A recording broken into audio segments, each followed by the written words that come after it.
Money Talks with Adam Powell on BBC Radio Cumbria. Good evening, welcome to Money Talks. It's 6:05, BBC Radio Cumbria's weekly dash around the world of business to help me to navigate the issues that may arise. My studio guests are experts, one way or another, in movement. This evening, Douglas de Fenzi has her own business helping others to improve their movement. Karen, what prompted you to set up your own company, De Fenzi Movement, then? Because I myself had a lot of pain in my lower back, and I had been practicing yoga for over 30 years, and I was still in a lot of pain. I could feel the tension there, and I went along for an MRI scan, and the specialist there said not to do any movement, not to do yoga, not to do any of the things that I love doing as well, which is fell walking. And I thought to myself, there's got to be something else that I can find out that can help me to get over this pain. This can't be it. So you ignored that advice then? Well, I knew instinctively within myself that movement is good. To me, movement is health. If we keep moving, then we keep healthy. Yeah, got you. So that's how I found somatic movement. Somatic movement? Yes. The very slow, gentle movements that I teach gives the brain time to sense the muscles, the movement of the muscle. So I'm teaching a set of skills so that each individual person can find that knowledge from within themselves about how they move. Mm-hmm. Now, thousands of people have been affected by the winter's floods. Properties are being repaired, but what about the people who have lived through the floods? How are they recovering? Well, thanks to my studio guests, Douglas de Fenzi, movement classes are being offered to help some of those flooded out to de-stress. Well, I went to one class in Keswick to find out more. Watching the elbow with your eyes up towards the ceiling. That's Douglas de Fenzi helping flood victims recover. Ask anyone who's lived through it and they'll tell you being flooded is extremely stressful. Stress can manifest itself in all sorts of ways. Relieving the physical symptoms of stress is what Karen has been doing since just after the floods. Oh, it's been very, very varied, and some people have been flooded once before. So the people have found that it's been a lot worse this time because there seems to be water coming from all directions where they wouldn't expect it to come from before. And also, second time around, they thought perhaps that they were coping with it because they'd experienced it before. But then they found that actually they were keeping themselves busy, and that wasn't necessarily coping, but they've been able to gain that insight through coming along to the movement classes. And they say things like, oh, I feel a new woman, or those are the kind of responses that I'm getting, or I can think more clearly. Sarah Denny lives in Keswick and is all too familiar with flooding. Well, we were flooded 20 times between December and March until they got it fixed. The beck behind the house decided to change course and come through the kitchen. So how did you manage to live with that? Karen's class. We've been de-stressing, learn how to move properly. So how stressed were you? Quite stressed the first few times. After 5 times, you don't care anymore, you just sweep it out. Karen's been talking about aches and pains that you feel as a result of a build-up of stress. Where were you feeling it? Lower back, shoulders, in my head, in my face. At the moment, I'm full of pains, but in an hour and a half, I won't be. Slide the fingers underneath the cheek. Pamela lives outside Cockermouth and has been flooded before. Well, it was very stressful, unfortunately. It's the second time we've been flooded. So, yes, stressful, that's all I can say, because there's a lot to do. You know, you've got to save all your belongings as much as you can at the time, and then after that you've got to sort out your relationship with the builders and the insurance people. So, after an hour and a quarter lying on the floor, breathing and slowly moving my body, I certainly felt much less stressed. But what did our flood victims make of the experience?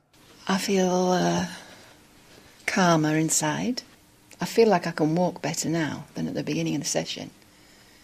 And I feel more whole, more like I can feel the whole of me. That's what I tend to take. That's what I notice most when I'm out of a session, that I can feel all of my body. Well, that was Sarah Denny, who has been coming to the classes since she was flooded. And she told me, as you heard there, 20 times. It's unbelievable. Well, the lady who was obviously controlling the class, who's giving the class, is Karen Douglas de Fenzi of De Fenzi Movement. Thank you for inviting me along. I didn't say that on Friday, but it was a real pleasure and very relaxing. I think if you'd gone on any longer, I would have nodded off. But I did feel less stressed until I had to drive back and try and get it on the radio. But there you go. People who haven't been flooded don't appreciate how stressful flooding is, do they really? I mean, I've not been flooded directly. My grandmother was once, but it is very stressful. It does hit the body hard, I suppose, sort of emotionally. Yes, I think it affects different people in different ways, and I think that's been one of for me, the most profound things about running the classes, and that is hearing the stories of those who attend them, and the way that they've been able to deal with their situation. And that's what I wanted to do. I wanted to be able to offer a service for people to be able to help to work that out for themselves. Karen, in terms of what it is, how would you describe it? Because I know you've got 30 years' experience as a yoga teacher.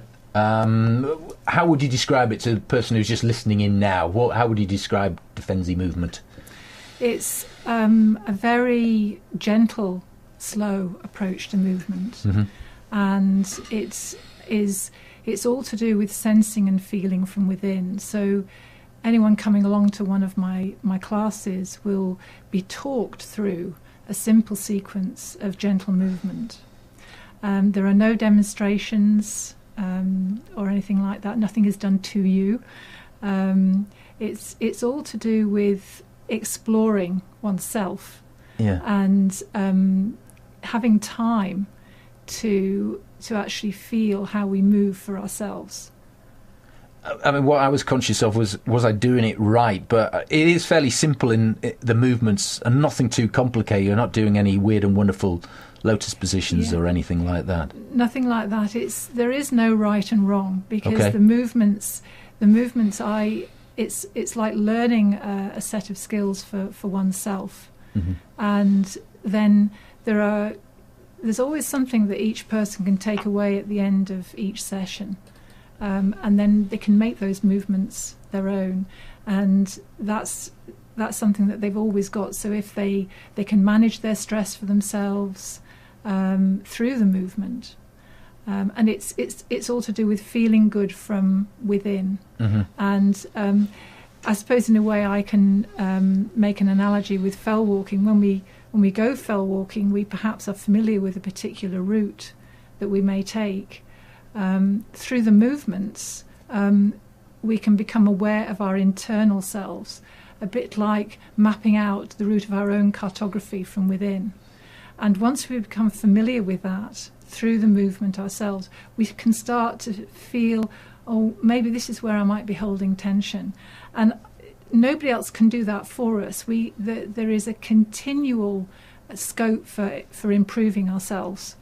And there's no one better who can do that other than ourselves. Mm. And that is what I teach. I teach through the movements for that person to find for themselves where do they feel good about themselves the most. And that can then reach out into every aspect of their lives. Really? Okay. Yeah. BBC Radio Cumbria with Adam Powell. Good evening, 25 to 7 this Monday night. It's Money Talks with me, Adam Powell. My guests this evening are Karen Douglas de Fenzi of De Fenzi Movement. And Karen, with De Fenzi Movement, we saw the impact, or I saw the impact of some of the people who've been flooded and the stress they're under. Many of those have been sort of 5, 6, 7, 8 times. But I suppose you suit you tailor your particular class to suit the different environment, I suppose. Yes, I do. And it's also that clarity of thought as well that it brings. You must be optimistic. Very optimistic. My idea is to approach the University of Cumbria, and because I've noticed that they've done some research into improving coordination using different machines, and it's a similar kind of research, but I can offer an improvement of posture and coordination through that awareness of how we move from within. Great, okay. Well, we look forward to hearing more about that. Yeah, that's all from Money Talks this evening. My guests this evening have been Douglas de Fenzi from De Fenzi Movement. That's all from me.